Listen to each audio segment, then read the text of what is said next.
मित्रांनो, मी विशाल पवार, गाव बोरसर. आपण बघू शकता सर्व गाव मराठा गावकरी येथे जमलेले आहेत. ते कशासाठी जमलेले आहेत तर आपले जे बांधव मराठा बांधव जे संघर्ष योद्धा मुंबईला गेलेले आहे आरक्षणाच्या मागणीसाठी, आपले जरांगे पाटील देखील तिथे उपोषणास बसलेले आहे.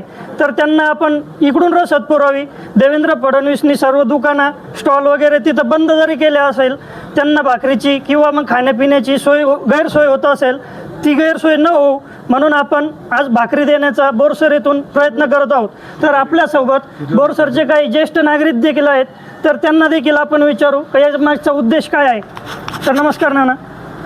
याच्या पाठीमागं आता बाकीचे आपण जे मराठा आंदोलनामध्ये आपले जे हे सगळे आंदोलनामध्ये आपले जे मुलं गेलेले यांच्यासाठी कसलीही कमी पडू नये, त्यावेळेस आम्ही आता इथून पुढे हे आंदोलन संपेपर्यंत दररोज आमच्या परीने आम्ही त्यांना शिदोरी पुरवायचा प्रयत्न करणार आहोत.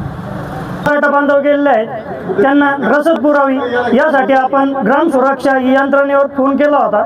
त्याचप्रमाणे सर्व मराठा बांधवांनी खूप साऱ्या भाकरी तसेच पैशाची मदत ही केलेली आहे. त्याचप्रमाणे आपल्या गावातले मुस्लिम मावळे शफीक भाई यांनी देखील भाकरीची मदत आवर्जून केलेली आहे.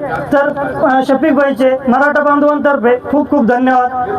एक मराठा, एक मराठा, जरांगे पाटील तुम आगे बढ़ो, हम तुम्हारे साथ हैं. धन्यवाद.